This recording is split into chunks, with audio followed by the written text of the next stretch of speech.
You are now tuning in to the Evolution Daily Podcast. Ladies and gentlemen, welcome back to another episode of the Evolution Daily Podcast. Alpha Chad will be joining us here shortly. I don't know if you guys have tuned into the channel lately. I've been dropping really solid, amazing YouTube videos. One of those included my video about me moving. Now, first off, if you're a longtime listener of this podcast, I need you to know that I appreciate you, I love you, and I want you to appreciate and love yourself, man. That's what it's all about.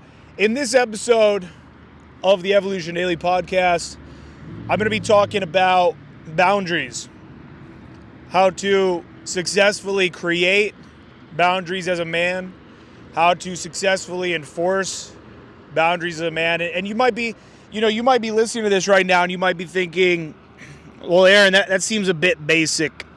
I understand boundaries. But the truth is that many of you do not understand boundaries.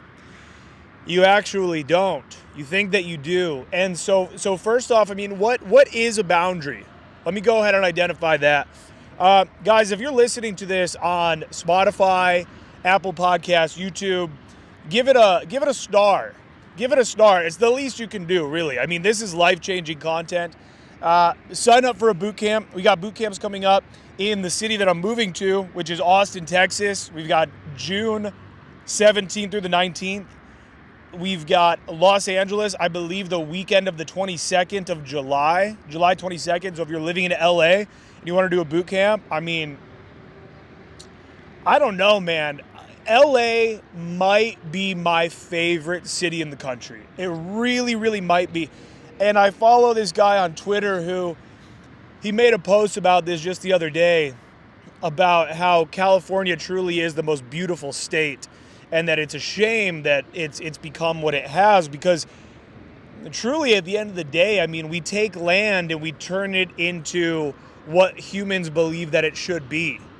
And so for political reasons, financial reasons, I wouldn't really move to Los Angeles, even though I think it's maybe my favorite city in the country, specifically the western coast of LA, Santa Monica, Venice, Hermosa Beach, Redondo Beach, that whole area over there. I've spent a good amount of time over there, hooked up with one of the most beautiful women I've ever hooked up with in my life in Hermosa Beach with Bo Stevens. It wasn't both of us at the same time. We didn't spit roast this girl or anything, but I was with him doing day game, and I met this chick at Target middle of the day. And we ended up deciding we were going to meet over at the beach by her house.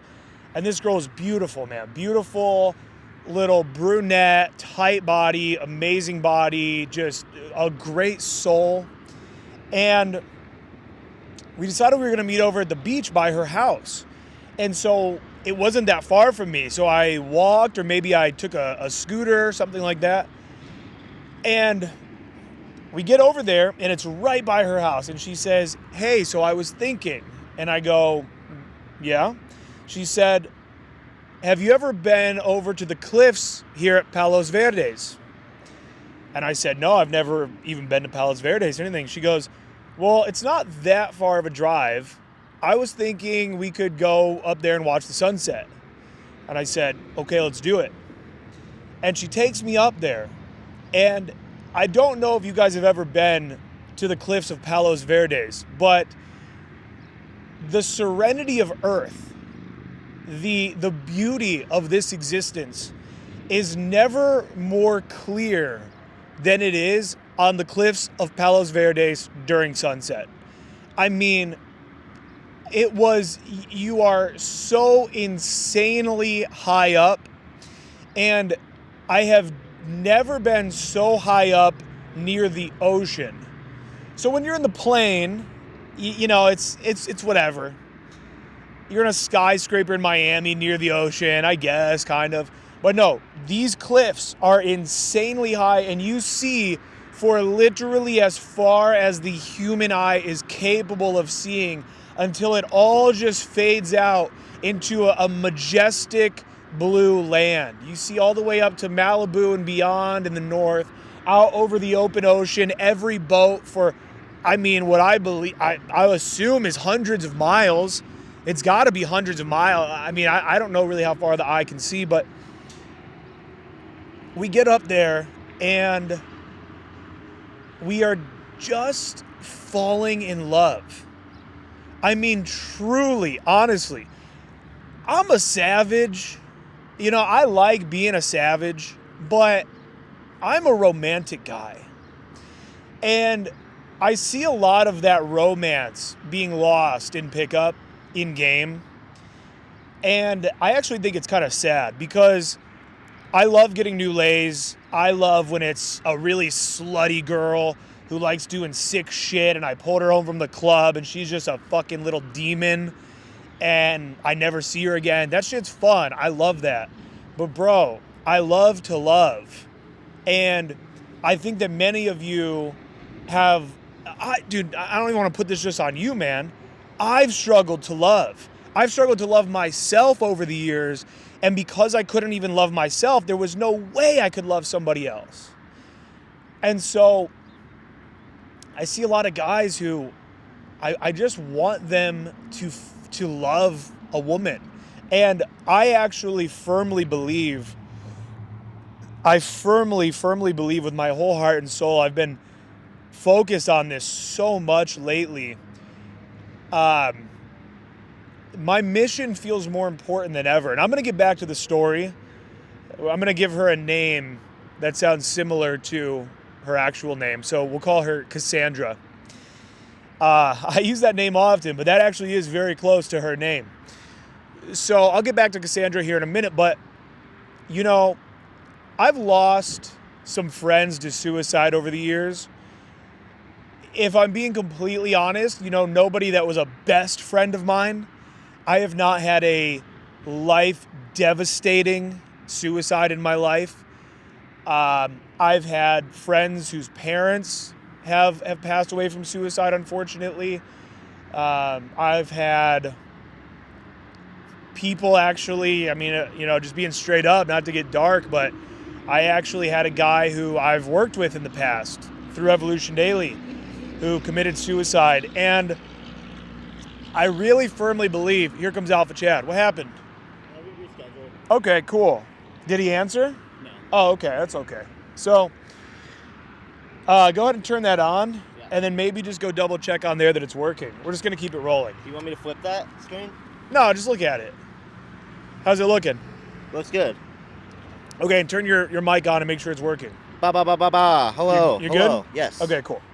Hi everybody. So I'm gonna continue with my train of thought, and you can join in here in a little bit. But you know, I feel lately just so in dedication to my mission.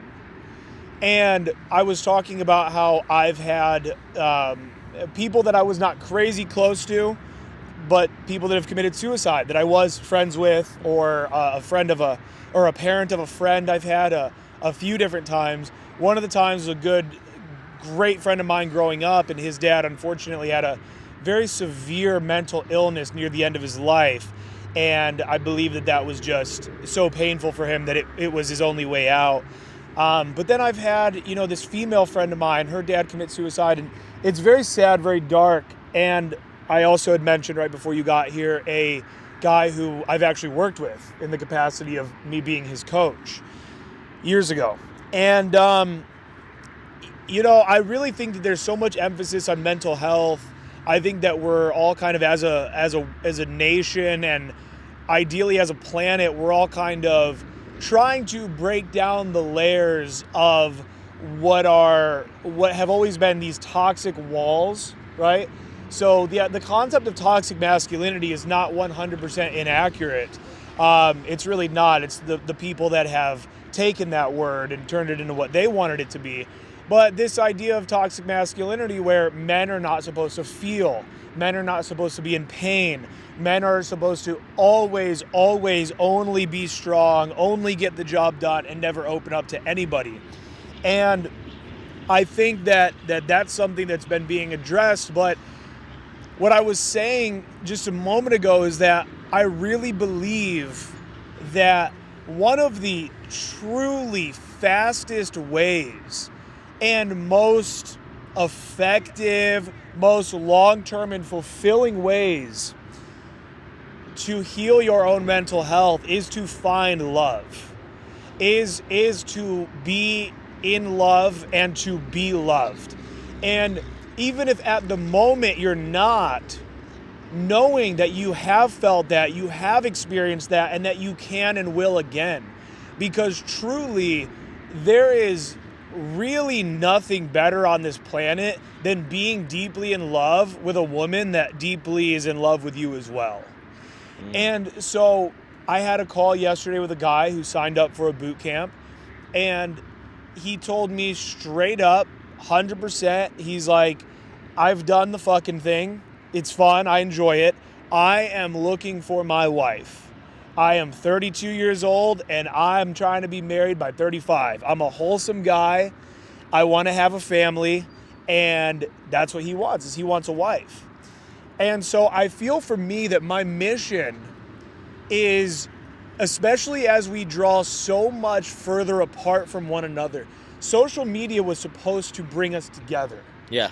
And it has in some ways, but it has truly created an even deeper divide between the way that we communicate with one another in person. And it's very telling. It's very, very telling of a very dystopian and dark future. And I'm not going to give into it. I'm going to fight it until I'm dead. I believe that human beings should be meeting each other in person. I believe that there are a large swath of younger women getting younger and younger, men getting younger and younger, that are absolutely fed up with everything that comes with online dating. I believe that there is a deeper yearning by a smaller subsect of people now than there ever has been before to meet in person, to really have an engaging connection with somebody in person. And look, at the end of the day, are there more and more people turning to online dating, turning to incel-dom and just giving up entirely, turning to MGTOW and just fuck women and hate women? Yes, there are. And what people have to recognize is that the culture, and I'm going to get back to the Cassandra story. I know you guys wanted to hear the rest of that. I'll get back to it. But what people need to recognize is that as a culture, we are growing. No. As a culture, we are moving incredibly rapidly. Yeah. We are not growing rapidly. We are moving incredibly rapidly. People today are both far more educated and intelligent than they've ever been. And then they are also more fucking retarded, ignorant, dumb, fucked up in the head than they've ever been. Yeah, probably. Society is moving faster than ever. The problem is that society has never just moved as one. You've got these two splits. Fast as fuck in that direction, fast as fuck in that direction. And a large portion of the population is getting more retarded by the day, more unable to work, to have a unique thought, to see anything for what it is, to connect with another human being. You have this large portion of the population that is moving into the metaverse. And that sounds that like they will soon have the fucking helmet on in their room with the feeding tube, and they will not come out of it. Yeah. And that sounds funny and that sounds like a joke. That's 5 years away. That is 5 years away before the average 14-year-old is not leaving his pod for months on end. Months on end. And you might say, well, what about the doctor? The doctor will come to you. The doctor will be electronic. The doctor will be your fucking Neuralink. So you've got the population moving in that direction, and then you've got the population moving in the other direction, becoming more intelligent, becoming more driven, more ambitious, using these forms of connection for the better. And so for me, I'm here for them. Yeah. I'm here for them. I'm not here. I don't want to convince you not to be incel. I don't want to convince you not to be MGTOW. I don't want to convince you that the countless hours that you are spending day in and day out swiping away, getting horny, moving over to TikTok, then moving over to porn and jerking off so that way you can get one date a month with a girl that you're not even attracted to. If you want to do that, I want you to do that. I'm not here for you. I'm here for the men that are going to say, hey, I'm not going to just fucking sit here like a little fucking, like a weirdo little nanobot and just swipe away all day, hoping the algorithm gives me a good girl, praying the algorithm will give me something, praying that I can meet up with one of these girls, praying that when I do meet up with her, she's not going to be a fucking weirdo, and that I'm not going to freak out and be a weirdo as well. So I'm not here for those people. I'm here for the people that want to take control, that want to be able to go out into the real world and say, hey, here's a whole bar, here's an entire busy street, a busy mall with attractive women. I want to meet that one. I don't want to pray and hope that I get home and the algorithm feeds her to me. Yeah. I don't want to hope and pray that one day I bump into her on the gram or that I fuck whatever. I want to meet her now. I'm going to go meet her. Because the algorithm doesn't care about you. Well, the algorithm only cares about you if you're a top attractive man. Right. At the end of the day, there are tactics, absolutely, that you could be using with online game that are going to benefit you. However, online game is incredibly, massively dependent upon your looks. Massive. You'll get a lot of really good-looking guys who then, on top of that, they'll even edit up their photos and all of that, which is fine. I'm actually not even hating on that. But, you'll get these guys that are like, yeah, I just do online and I crush it. Well, let's hear from the 99% of guys doing online that don't get shit. They never get shit. And they live there in that victim fucking mentality, hoping and praying to get something. They buy the boost, they get nothing. And for me to run my game, one, the algorithm, so hot blonde, online, same girl at the bar. For me to run my game on her, I have to pray online that the algorithm even gives her to me. So first off, I've got to pray that I see her. Then I've got to pray that she swipes me right when she sees me. Then I got to pray that she's even on the app a decent amount, enough. Then I've got to pray that she didn't just go through a little burst and get 20 matches and that there's 19 other more attractive guys than me that are messaging her that are instantly going to catch her eye way more than me. In person, that same girl at the bar, I'm in complete control. Yeah. There's no praying. There's no nothing. Outside of her being in a committed relationship and not wanting to cheat, that's fine. Then you wouldn't have ever seen her on the app anyway. Outside of that, I now have the opportunity through my personal growth, through my personal development, to become a stronger communicator, to learn the ins and outs of humor, to learn the ins and outs of challenging a woman, to learn the ins and outs of being direct and straightforward in a way that turns her on because every other man in her life is a roundabout little bitch. So I now get to take full control and charge of how many women I meet today. I can't take control of how many matches I get today. Right. I can't. Nobody can. You absolutely can't. I can control how many women I meet today when I do cold approach. And so, little kind of off topic from the idea of, for me, I believe that finding love is the biggest contributing factor, I believe, to a lot of mental illness.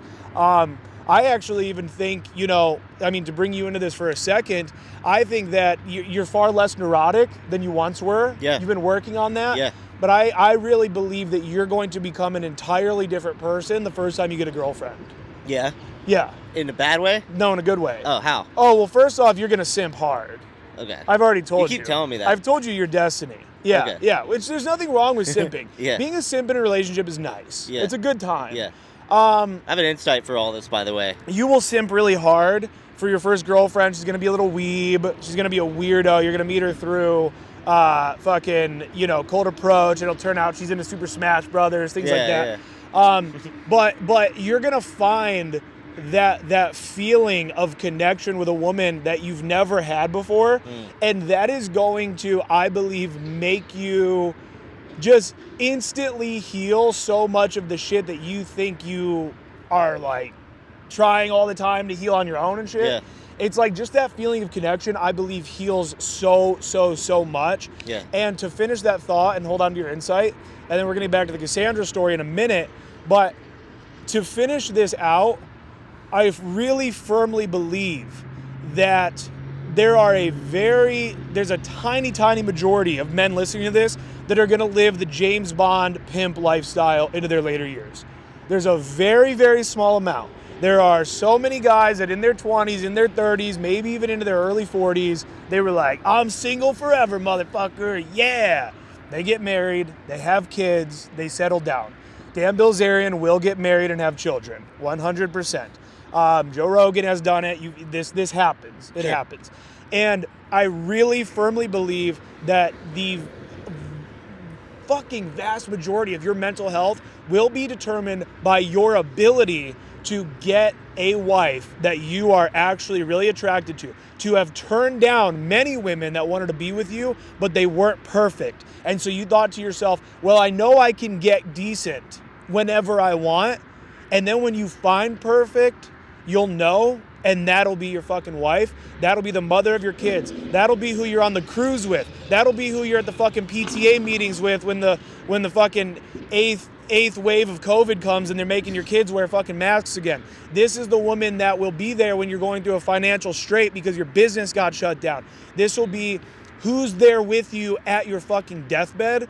And I think there's almost nothing more important actually than your ability to find love. And that's my mission, is to help men find love. I want them to find sexual experiences for a long time. Yeah. I want them to have girlfriends. I want them to get cheated on. I want them to cheat. I want you guys to run the fucking gambit of emotion and experience everything there is to experience until you find your fucking queen, and then give her the crown. What was your insight? So on that topic of finding love and how it's very important, you know, something you could do if you're a guy who's, you know, in your house and you're like, man, I'm going out, I'm trying everything I can, but I still just feel that hole inside me, yeah. Right? Something for myself that's really been going on in tandem with me, you know, now working out and going out, talking to girls and stuff. It's like... Keep this thought going. I'm going to double check. Make sure we're good. Something that's been happening with me while I'm doing all this is I'm recognizing the very important nature of self-validation. So often guys are looking for validation from women. Yes. And the reason is because they don't know how to validate themselves. And a lot of times people are validated by their parents because they were lucky enough to have good parents. But if you weren't lucky enough to have your parents validate you, or even if you were, you need to, there's so many different conflicting energies in the world that when you come out into the world on your own, you really do need to learn how to self-validate. Yeah. And the more you self-validate, what that's doing is that's showing other women how to treat you, yeah, how to love you. I can't find a girl that loves me. I hate myself, but I also don't lead and show other people how to love me. Yeah. So you have to self-validate and then get to that point where you actually like for me, a lot of times, let's say I have a bad day. Yeah. I'll come out here or some shit, and it's like I'll think about whatever happened that upset me, and I'll try to reframe it in a way where it fits into my reality, where I can go home comfortable that day. Yeah. So it's like self-validation, and then now I know how I fit in the world. And then now when I run into a girl, I don't feel unconfident. I don't feel this lack. Yeah. And then now I still want love, but I'm not desperate for the love. Because I think that's where people become desperate, when they don't even love themselves. Yeah. So I think you got to start validating yourselves more too, looking for, you know, almost like a public defender, defending your fucking existence. Yeah. You have to like defend your existence. Everybody else, you know, let's say you go to the club, girl scoffs at you. I just got scoffed at. Should I be dead? Yeah. Defend your existence. Not to her, but to yourself. I love that. Go out in a field and defend why you deserve to be alive and why this is important. Yeah. Self-validate. Yeah. I love that. And actually, while you were over there, I started the podcast off by talking about how I was going to talk about boundaries, you know, kind of based on that conversation we had yesterday. Word.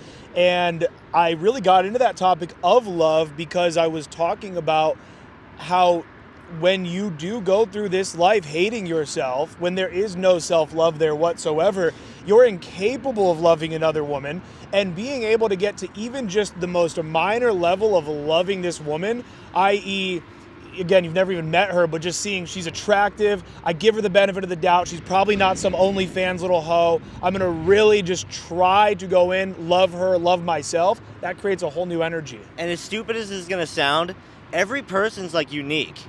Like you have your own brand. The reason why it's so hard to find like why you should be loved is because every single one of the 9 billion people on this planet is different. Like slightly. Yeah. And you got to find like why you're okay. And so no one's going to come up to you and like and validate you like that. Your parents maybe, if you're lucky, right? Yeah. But a lot of times your parents don't even really know you when you're a baby. You build blocks and they clap. Yeah. You take a shit and they clap. Is that really anything to do with you?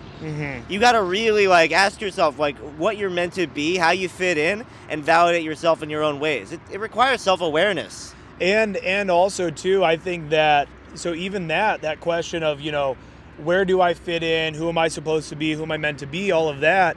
I think that there's even, and obviously I know you weren't like sitting there thinking of every single word you were saying there, but I think that even that is a dangerous thing that is taught to us growing up, is the concept of finding what you're meant to be and who you're meant to be and all of that. I think that... Like it could be taken too far? No, not even that. I just don't know if there is any real meaning to anything or anybody. And nobody truly does. Some people will believe, they'll die for the concept that Allah is the fucking meaning of the universe, or that Jesus Christ died for our sins. I mean, people will die for those thoughts. It is a little self-centered to imagine that you're here for this bigger purpose. Right? Well, yeah, and you know what? And maybe, and here's the thing, maybe you are, and actually, believing that I think can also be comforting. And I'm kind of a Christian. I don't really get into that too much. I don't know fully, but the point is creating your meaning. So when you say something like, find your meaning, or somebody tells people like, find your purpose as a man, I know for a fact, because I used to be there, there's a lot of people that hear those words and they go, I don't fucking know. Yeah. I've tried. I've heard this for years. I don't know what so you must create it. You have to fucking create your meaning on this planet. You know a great way to look at it? How? You ask yourself what matters. Yeah. That sounds simple. And what matters to you. That's what I'm saying. Yeah. Because, when I say what matters, I'm not talking... People will tell you a whole lot of what matters. I'm not talking about what people tell you what matters. Yeah. I'm saying, like, what matters to you. Yeah. Because that's like, now you're going to be exploring that territory of like, what does matter to me? Yeah.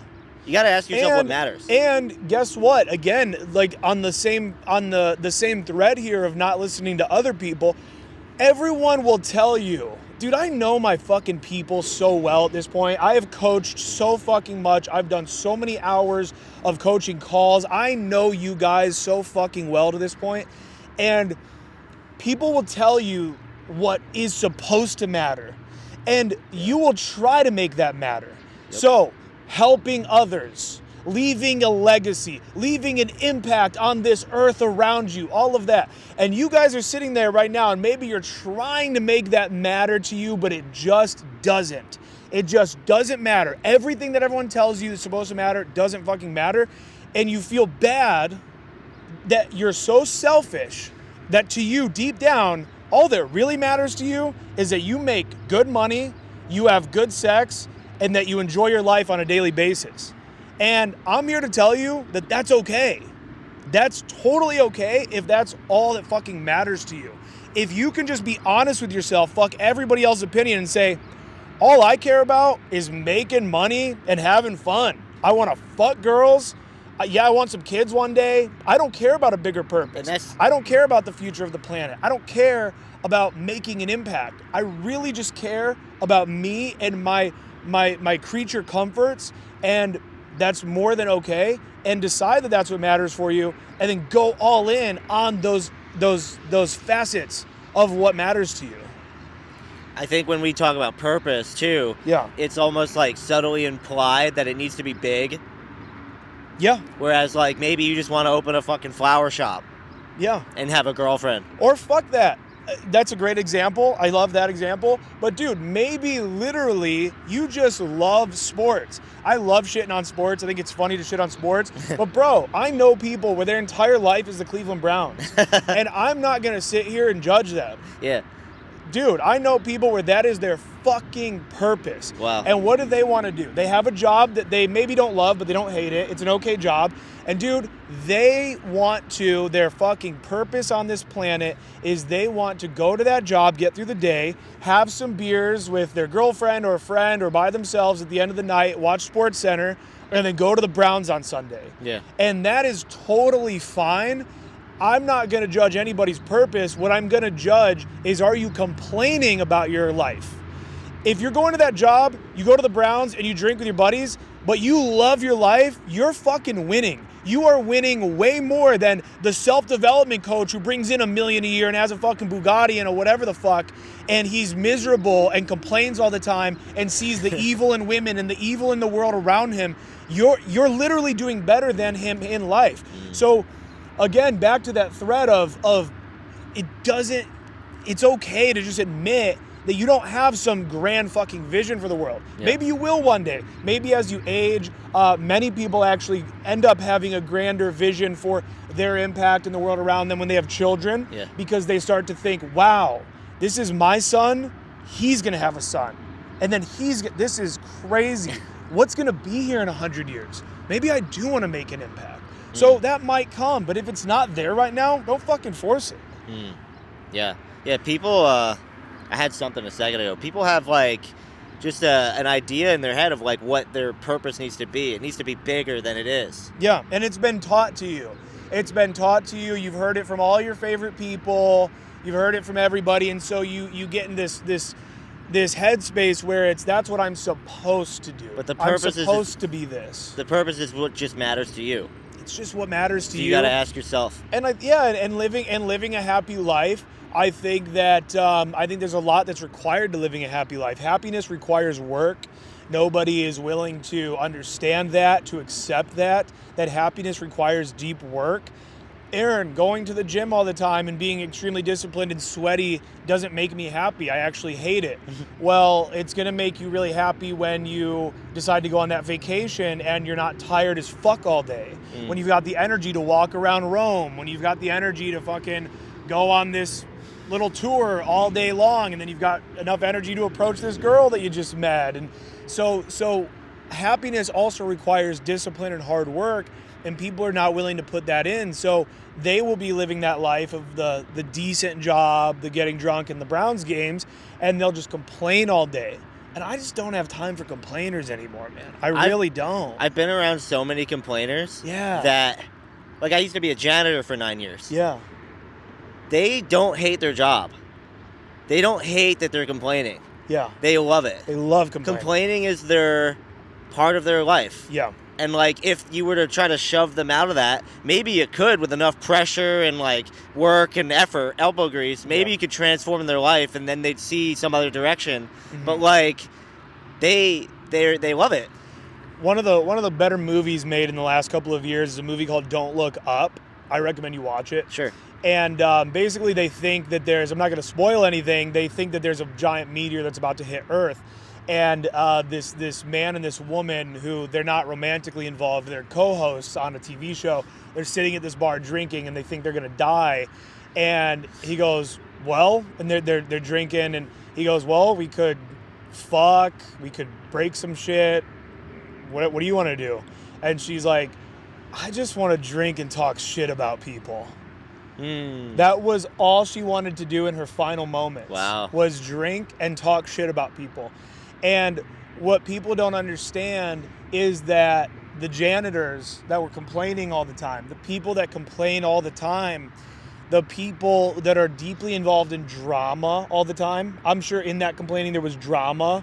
Yeah. Fucking Pete's he never does his job. He says he's going to be here at 4. He shows up at 4:15. Yeah. All this drama. Yeah. What it is it is actually that you've never created any purpose in your life whatsoever. Your life is very small. It's very empty. It's very unsatisfying. And so a complaint can actually make a facet of your life larger than it actually is. Complaining makes your life larger. You talk about self-importance. Yes. Drama makes your life larger and more important. And so people get very involved in workplace drama. It's so common.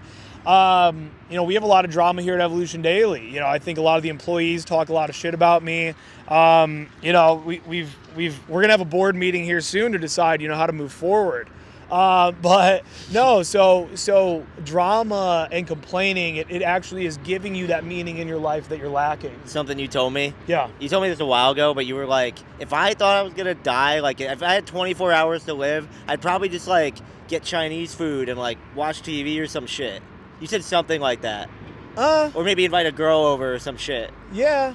Interesting. But like that kind of thing, like in your final moments, even something like, that just relaxes you. I think maybe if I would have said that, I don't know if I said exactly that, but I think if I would have, I could see that being in direct reference to the fact that I feel like I've lived an insane life. Yeah. I am already deeply satisfied with everything I've done in life, that if I were to fucking get cancer and be laying there and shit right now, I'd be like, fuck, there was so much more to do, but there would be no regret. There'd be no fucking regret. Yeah. I'd just be laying there thinking of all these girls I've fucked, these amazing trips I've gone on, these funny ass fucking things that I've just laughed about for years. I mean, I've had a great life. I'd like to touch on that. Go ahead. Regret. And then I got to talk about Cassandra. We'll do regret and then Cassandra. Yeah, and then back to boundaries. Okay. So with regret, it's like, let's say there is just some janitor who talks shit all the time. If there's not a trace of regret, like deep down, like sure he complains about the job, but like he just loves the Browns or whatever and he just does his thing. If there's no regret, then you could probably say like that person that's their life. Yeah. If you're the guy like me where I was like among these janitors and I'm thinking to myself, is this all there is? If I'm like, yo, it's important for me to get out of here one day. Yeah. And I'm trying to like not gossip. If you're like that guy, if you're like, I want more though. Yeah. That's, I think, who we're really, like, speaking to.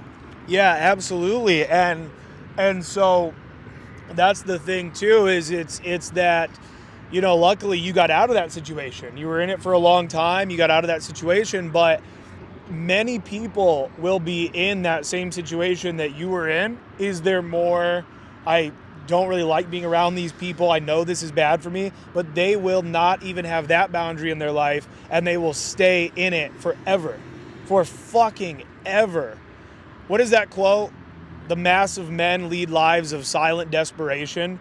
I mean, men are walking around here with no boundaries for the way that they are treated in the workplace, for the way that they are treated at home by their wives, by their family. They have no boundaries and they are just living this silent desperation day in and day out. And it's tragic.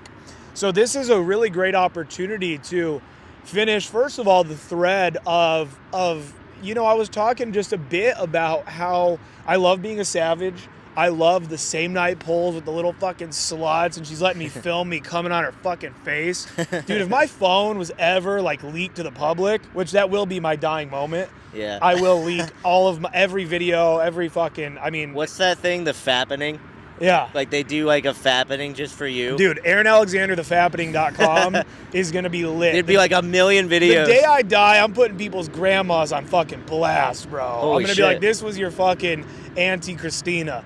So there's some dark shit going on. I'm kidding. I'm not going to do it, but maybe I will. But that's for another time. So I said, I'm a romantic motherfucker. I have fallen in love with a lot of women. I love falling in love with them. I love being loved by them. It's an incredible situation. And so with this girl, Cassandra, we're sitting up on the cliffs of Palos Verdes. We're looking over the sunset. It's the most beautiful view you've ever seen in your life. I took you up there and we filmed a video one day, the cliffs of Palos Verdes in Hermosa. Nice. And dude, we completely fell in love. We went back to her place and we ended up hooking up. We ended up having really passionate, intense sex. Afterwards, she basically told me straight up, and I really do believe her. She said, and there was almost like regret. She was saying, I have literally only hooked up with 3 guys ever in my life, and they were my long-term boyfriends. I waited months of us dating and to even have sex with them. She's like, I have never done anything like that before. And she almost just didn't feel great about it. Damn. And I hate that she had that feeling. She was all about it. It was fully consensual. It was a great time during, but then afterwards, that post-nut clarity, maybe she felt kind of like a slut. Buyer's remorse? That she had done that. No, it's not buyer's remorse. It's not. It had nothing to do with the product. I fucked her very good.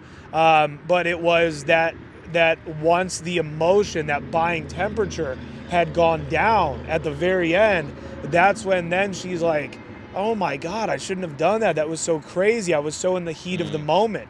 It's like an impulse buy. Yeah. Sure. And so then, maybe you do end up regretting, like, man, I shouldn't have done that. But and it was sad because we were in love. And then after that, she basically ended up texting me. We had plans for the next night. And she texted me and she just said, listen, like I told you, I've never done that before. It just doesn't really fit into how I typically live my life. So I think, just I'll wish you safe travels back and that kind of thing. But I love being in love with these chicks, and that's what I want for many of you. And so when it comes to setting boundaries, I think it would be a really good idea if you actually briefly gave me the exact scenario that you had told me on the porch yesterday. Sure. Yeah, so I went out a Saturday ago, standard, right? And I saw this really bad bitch who's also very short, so my type. And I go up and talk to her, and she'll listen, she'll have me, but she's not facing me. And in my own this had been the second weekend that I've really officially committed to beginning going out. I'm kind of like, man, I really want to make something happen here with any of these girls that I'm talking to, and she's not turning to face me. It's like she's still kind of on her phone. She's kind of replying. I'm investing more. I'm kind of mad. In my head at the time, I was thinking, can you just turn and look at me though? Right?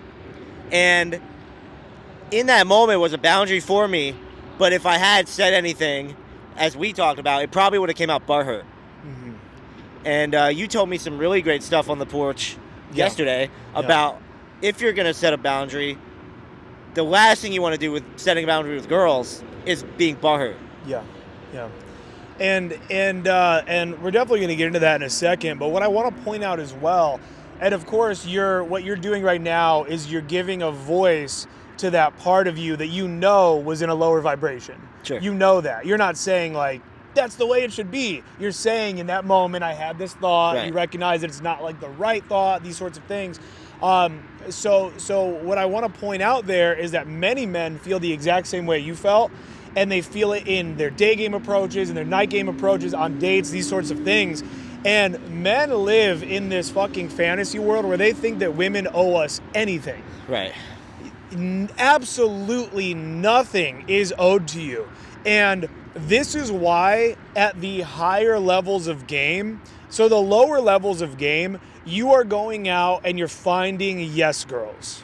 You're getting over your approach anxiety. You're getting a thicker skin to rejection. You are dealing with that. And then you're finding the girl when you have these fluke lays here and there, even though you're not very good yet, you're not taking that much action.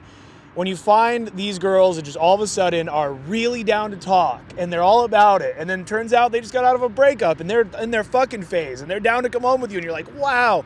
So you're finding yes girls. Now, at the highest levels of game, what you're actually doing is you're taking the majority of women, which are maybes. I would say it's going to be about, let's see. I'm going to say 10% of women are going to be yes girls. 70% are going to be maybes. And 20% are going to be no's. It's 70% are maybes. And what a lot of people are perceiving as the no girls are actually the maybe girls. Yeah. But the problem is, back to Hunter's point about self-validation, you have such little self-validation that unless she is a complete yes girl, you move on. And so some of my favorite fucking infields ever are the ones where she clearly is a hard maybe to no girl. And she's taking those steps kind of like, I'm not sure if I want to talk to this guy. I'm taking my little steps backwards and just, sorry, I didn't mean to like creep you out. I didn't mean to startle you or anything. Sorry, I just, like I said, I'm not from here. Da, da, da. I'm fucking doing my thing. The highest level guys are turning maybes and no's into yeses. Yeah. And so you guys walk around praying that every girl is going to be a yes, and they're just simply not fucking going to be, because every woman out there has been approached by guys with no fucking game whatsoever. And this isn't cold approach. This isn't PUAs. This isn't pickup guys. You guys might feel, because you watch my channel and some others and this podcast, you might feel like this is some big world. Bro, it's less than 0.01% of the population. You take all the views on any pickup video, it's less than 0.01% of humanity. No one is doing this. So when you have a woman who has been hit on, and she talks about how like she hates being approached in public or whatever. A guy posted that the other day actually, where he was like, met this girl online. She says she hates being approached in public. I said, the people she's been approached by in public, they weren't running game. Yeah. They weren't leading in with a great indirect opener, being charismatic, telling a little joke. It was, hey, hey, look at you. Oh, look at that girl. Hey, or they're wasted in the nightclub and they come up like, hey, what are you fucking drinking? Spitting on her. It's grotesque what women have to deal with. Yeah. So what you guys have to recognize is that immediately she is going to take all of her bad interactions in the past, she's going to put them onto you. And so when you show a little social awareness, like, sorry, I didn't mean to like startle you, or sorry, like I know it was like totally random. I came up to you like that. My bad. I just, honestly, I really thought you were attractive, and I just wanted to come up and say, hey, that's a far stretch from, look at that fucking ass. Hey, what's good, girl? Blah, blah. All the shit they've had to deal with. So always remembering, women don't owe you shit. Every negative interaction she's ever had in the past will be projected onto you. She will be in fear that she's about to have another incredibly negative interaction, and the fucking brunt of the responsibility of the burden, it falls upon you to lead the open, to lead whether you guys are going to stand or walk, to lead how this conversation moves forward, to allow her to let that little spike of adrenaline that she's feeling to subside by not staring her down, by looking away a little bit, by being lighthearted, by having the light eyes, the light smile that I talk about in The Perfect Approach, which is available at evolutiondaily.com if you haven't gotten that yet. It fucking falls onto you. So very important. I had to really touch on that. Yeah.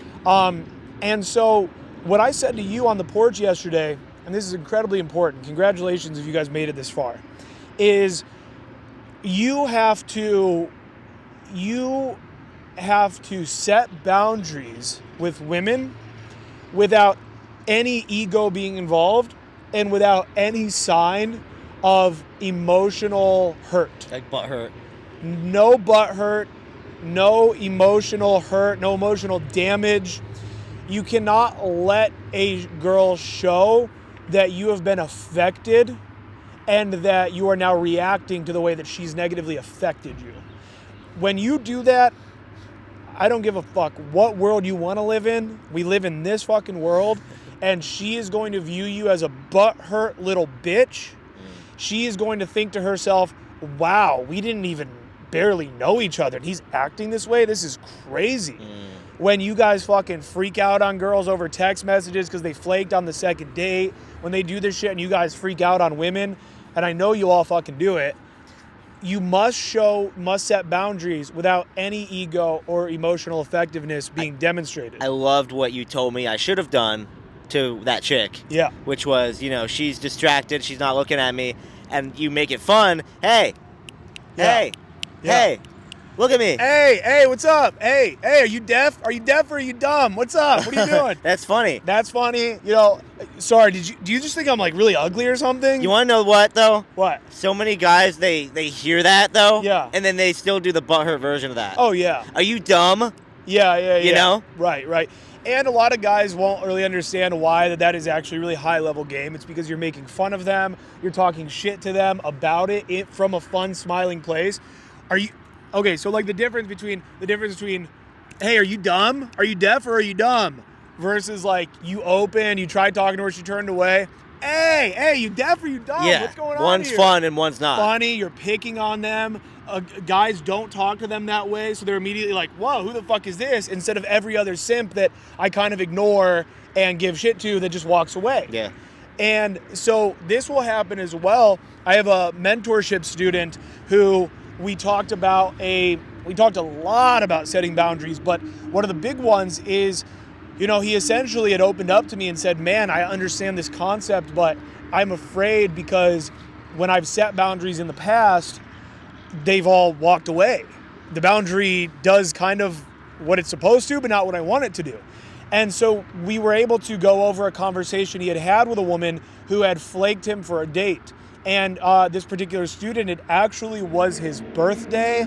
The girl knew it was his birthday, and she was just in a fun mood and was like, let's go out for your birthday, just me and you and all this shit. And basically she flaked. And I told him, it's okay actually to be hurt. It is okay to be hurt. I'm not some Buddha monk. I'm not sitting under the fucking waterfall, okay? I have emotions. It's okay to be hurt. It is on you as a man to process that hurt yourself and to not feel so hurt that you need to hurt others and that you need to demonstrate and let you know. I need to let you know you hurt me, and you need to know because I feel pain, and I need you to know it's your fault. And you want to know why? That's emotional immaturity. Because you're putting it on other people. Yeah.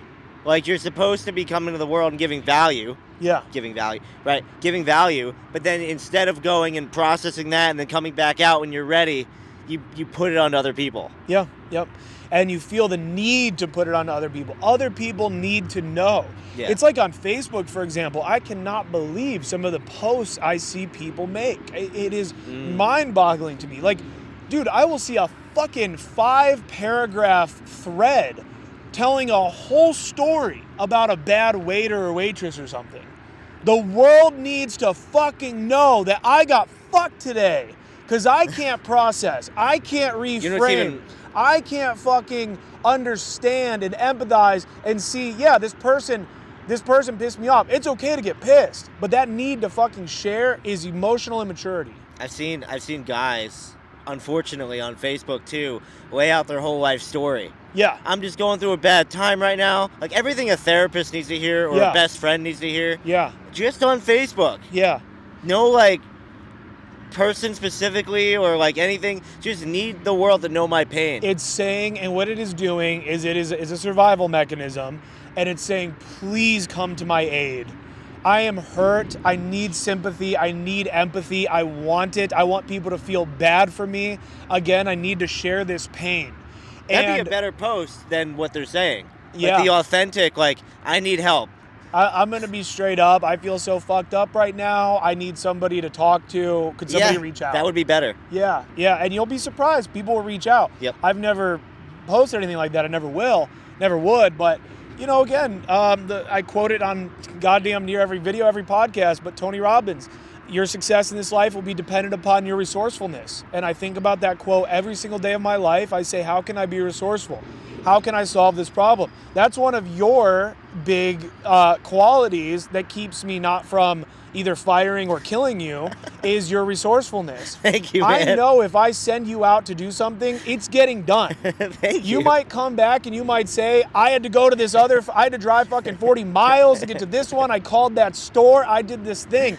Whereas 90% of motherfuckers are going to come back and be like, I went, it was closed. I really appreciate that, man. I went and the thing was closed. Oh, you needed the copies. I went. They said they don't do that. Did you look up the other fucking... Like, you just get things done. Thank you. You know?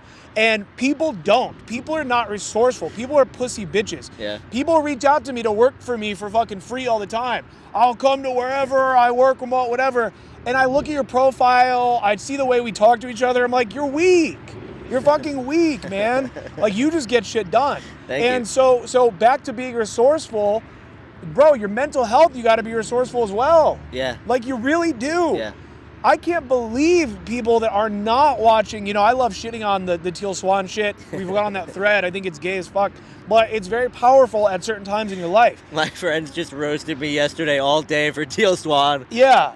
All day. You can't heal trauma. It was But the anyway. roast. You shove crystals up your ass and fucking worship Teal. Yeah. She mail you shit in a jar. Right. So, but that shit, it's like, if you're going through a dark time, I can't imagine. Like, dude, the fucking internet.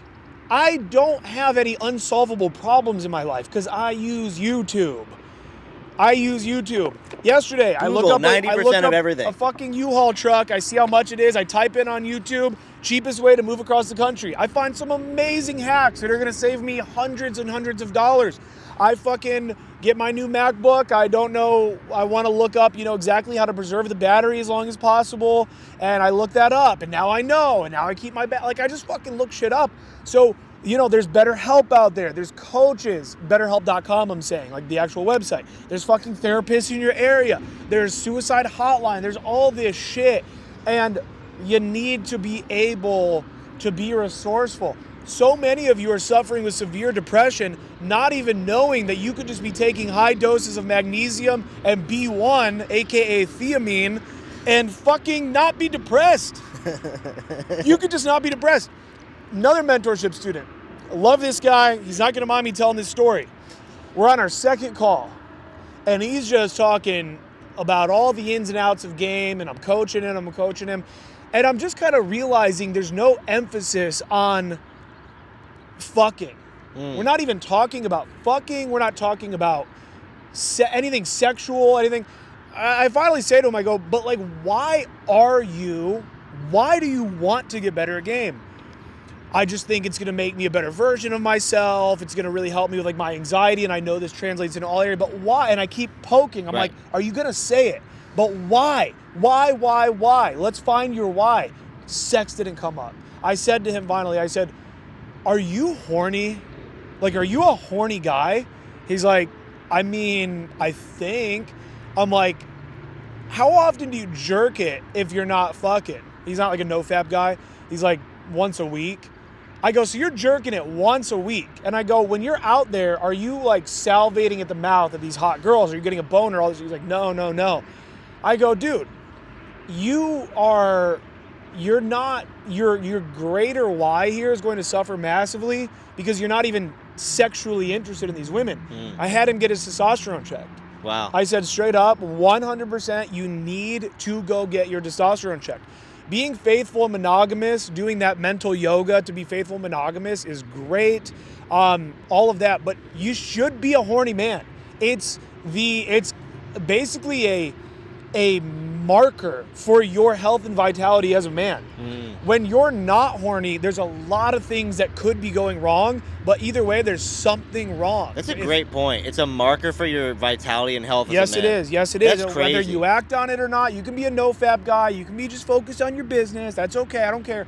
But if you're not horny, you're not healthy. Wow. Straight up. And so I said, go get your testosterone checked. He went and got his shit checked, and it came back extremely low.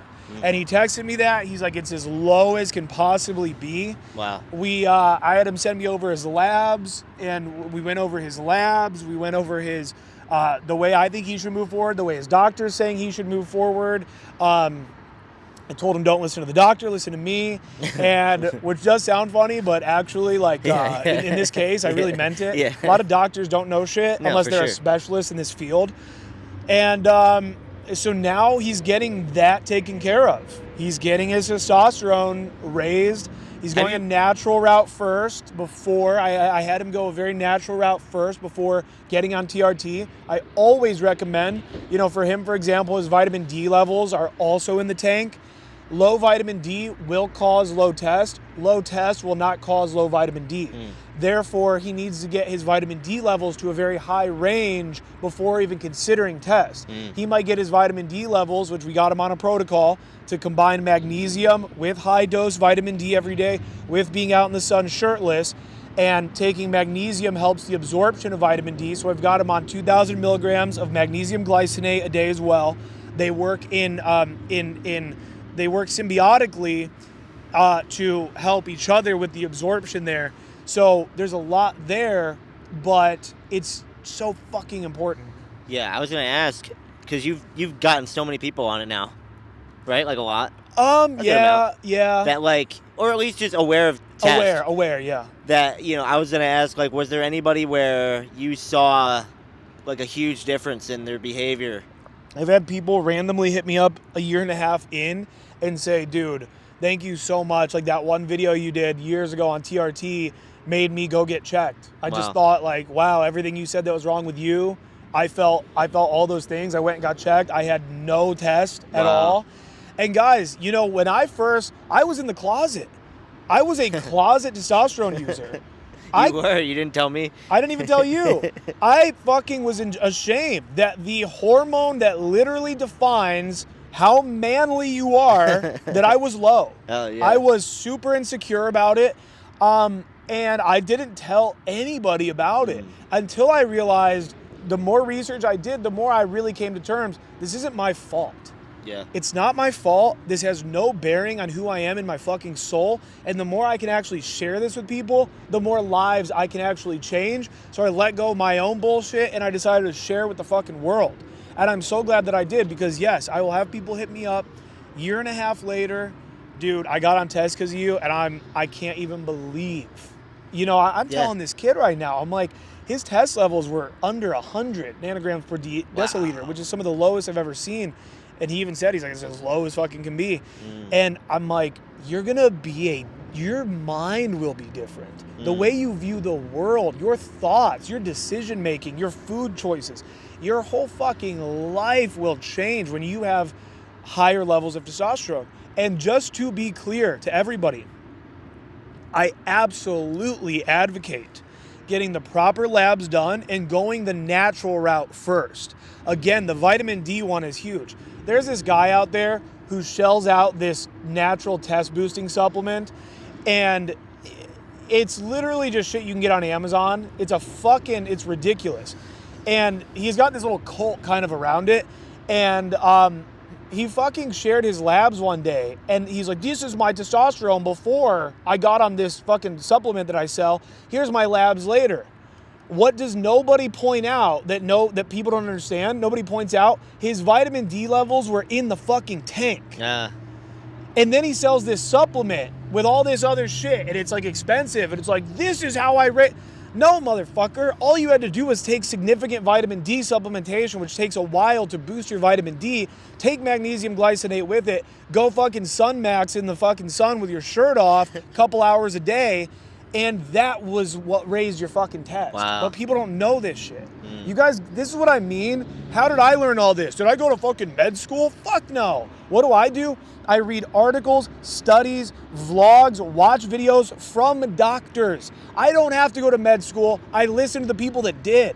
And I fucking put all of that information together until I could literally successfully help virtually any man to first naturally raise his testosterone levels very far. I tried to naturally raise my testosterone levels very far. The natural just did not work for me, so I made the decision to get on TRT. Many men choose to make that decision, and it's a decision I'm incredibly glad that I made for myself. Very important stuff there. I love how big of a researcher you are. Yeah. That's awesome, man. Like, it's very understated how big this guy researches shit. I can't imagine not. I don't understand not. I fucking yell at my parents all the time about it. I'm like, get on fucking YouTube! What the fuck? Like, they have the most basic misunderstandings about something, and I'm like, have you ever looked that up? Have you ever fucking looked that up? I mean, dude, so much of ignorance is a lack of the habit of looking things up. Yes, and that's exactly right. It's a skill, actually. Research is a skill. You've got to you got to learn. It's resourceful. You've got to learn to Google keywords with the word Reddit at the end. You've got to learn to Google keywords and then the word Reddit, and don't take it for fact, but see tons of anecdotal evidence, anecdotal case studies and experiences that people have had alongside of the official doctor YouTube, the official doctor, the studies. What if we made a course on like how to research? Yeah. That'd be funny. Yeah, you got to learn how to fucking research. It's crazy. You got to use that watch later tab. You got to use that favorites tab. You got to have folders on YouTube for the different categories that you're into and saving the videos into those fucking categories and then binging them when you've got time. Like, it's fucking key, man. Knowledge is power. Knowledge really is power. And that's why I'm not a big book reader, is because I think that books are an antiquated way of acquiring knowledge. It's like older now. Like outdated. Inefficient as well. Yeah, I think it's inefficient as well. Yeah. The printing press used to be the best way to get knowledge out there, and now it's inefficient because anybody can type for 2 seconds on a tweet and send it out to millions and millions of people. Therefore, the printing press is still cool, but it's inefficient. Right. Books are still cool, but they're incredibly inefficient. Right. That's why there's a massive new wave of businesses coming out where there's Blinkist, there's all these ones where you can get the audio version condensed of 15 minutes with the most important points of this entire book. I think reading history is cool. I think reading fiction is cool. I prefer to read the Robert Greene books because I view them as these masterpieces. However, do I feel as though I'm getting the best knowledge from them? No, I actually don't. Right. I actually don't. You know what I like about the books? What? Once in a blue moon, like the presence of reading a book. Exactly. So many people can't focus on a book. Yes, I like a lot of things about books, and that's a big one. I think it's another form of meditation. My fucking incel friend yesterday or Wednesday, he was like, bro, you read books? He's like, bro, like, congratulations on like not being retarded. Yeah. And he meant it. Like, yeah, for sure. Yeah. No, I think that reading books is a form of meditation. That is why I choose to read some books, is not because I believe it's the most effective way to get this knowledge. It is because I like to do things without the phone, without technology. I am actively training that part of myself that can just sit with myself, be in silence, and enjoy life, because I've also fallen down those rabbit holes where I'm just computer to phone to TV now while on the phone, just addicted. And the second I turn it all off, I'm like, I need to be on something. Yeah. So, and all of you are that way 24/7. You're all that way because you get on your fucking phone the second you wake up. You immediately jump on your phone. I have not been on my phone for the first 30 minutes of my life in I don't know how long. Nice. The minimum is 30 minutes. From the time I wake up to the time till 30 minutes later, that is the bare minimum for me of not going from airplane mode into data.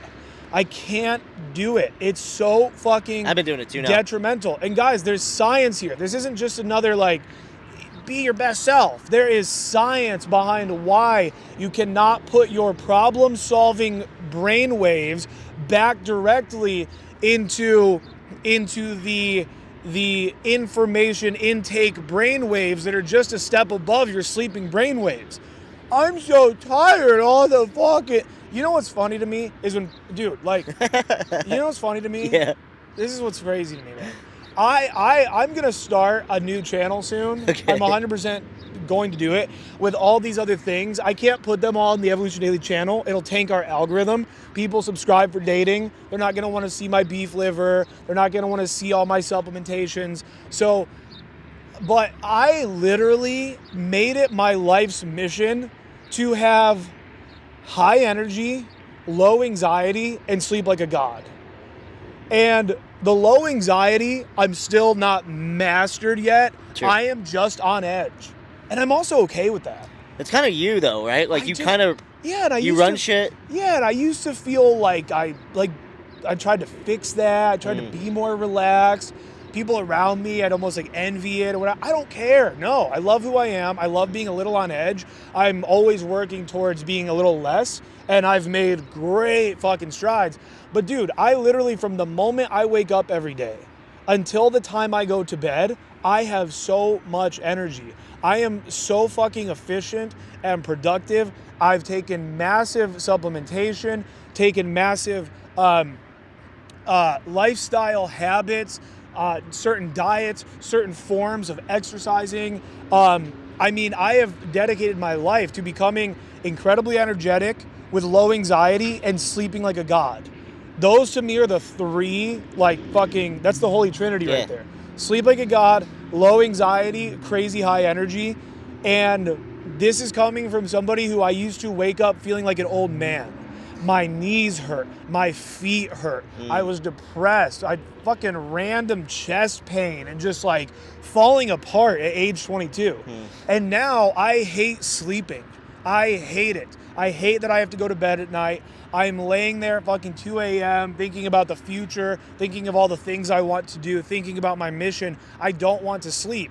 But I supplement properly and sleep like a fucking god. Hell yeah. I sleep like a fucking king. And so people wander around this fucking life. I'm just tired. I don't know why. You know nothing about magnesium. You know nothing about your copper levels. You know nothing about taurine. You know nothing about adrenal fatigue, managing your fucking caffeine intake. You have no idea how to take fucking 7 grams of L-glycine a night to sleep like a fucking baby and even process your emotions while you sleep because your dreams are on fucking cloud 25. You don't know these things, and you have to. The next workshop is going to be this. I want to know about the dream thing you said.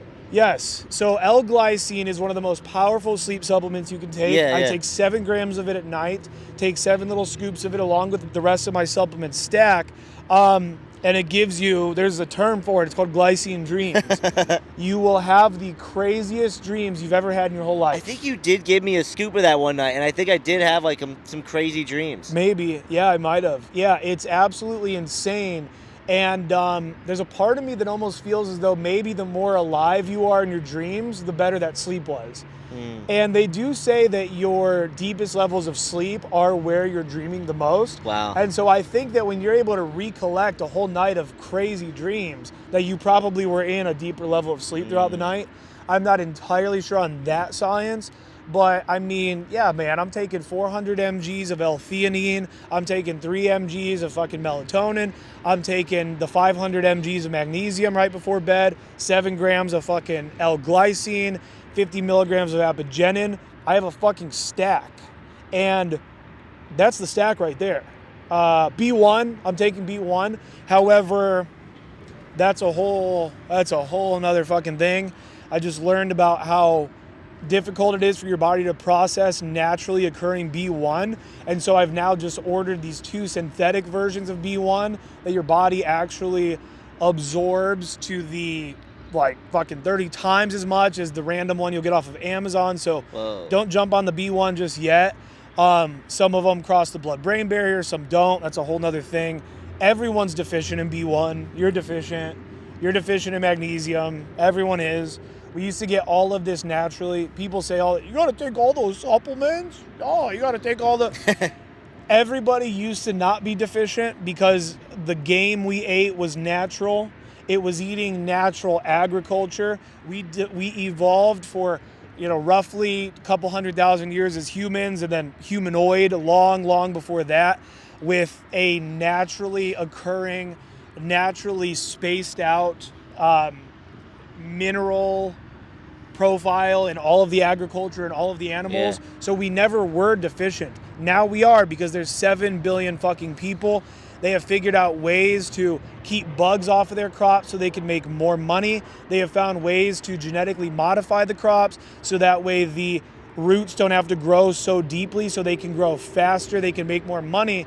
So you're not getting any of the supplementation you used to get naturally. You're not getting any of it from anything. I don't care if you're going to the store buying natural kale and all this fucking bullshit.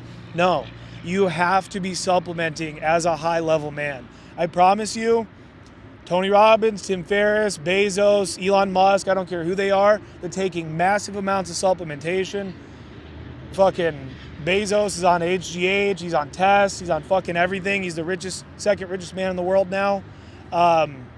Incredibly important for you guys to understand this stuff. So we've got a lot to do today. We did not cover boundaries nearly as much as I thought we would. We're not going to. We will save Getting that for... supplementation's a boundary. Yes. Yeah, it is. What you allow... Guys, I'm just going to say this, man. Because I've said this, and it's controversial to all your little fucking, all these little spiritual people out here.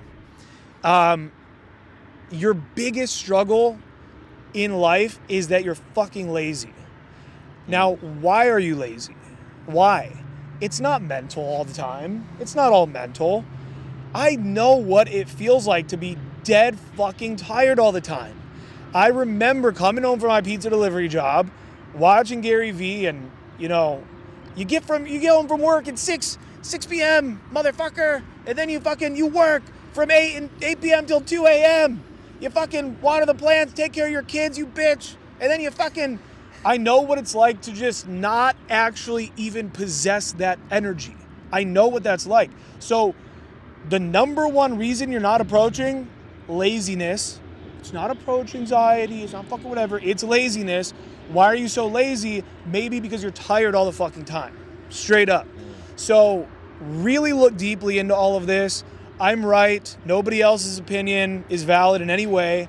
I've been around the block for too long to even try to say that, I'm open to other opinions. I'm really not. There are no other opinions that are correct.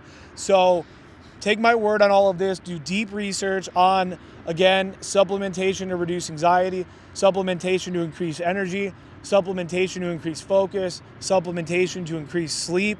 Buy a Manta sleep mask, darken your room, get a fucking salt lamp, buy some big orange goggles. Many of you watch TV before bed. I do that myself. I'm no Zen Buddha. I don't fucking turn the candle on at fucking 9 p.m. and read. I watch TV until the moment I go to bed, but I put it on low light and I put on giant orange goggles, and that blocks out the blue light, which triggers melatonin, blue light inhibits the production of melatonin. This is why you typically don't get tired when you're out in the sun. You will because of too much sun, that's a whole other thing, but very important to know all of this fucking stuff if you want to be a high-level man. Thank you guys for tuning in. Austin Boot Camp, June 17th through the 19th. It's going to be fucking lit. Find your why. Find what matters. Find your why. Find your energy. Find your validation. What was that thing you said about fighting for your existence, defending your existence? Yeah, self-validation. Nobody's going to do it for you. Bro, people don't want you to exist.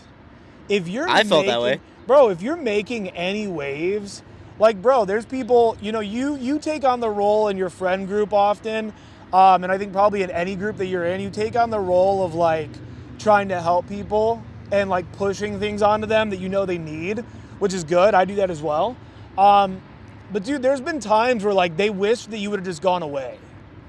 Yeah, you've made some people, and I don't care how good of friends you were at that time, you've made some people so uncomfortable with their own existence that they just wanted you to go away.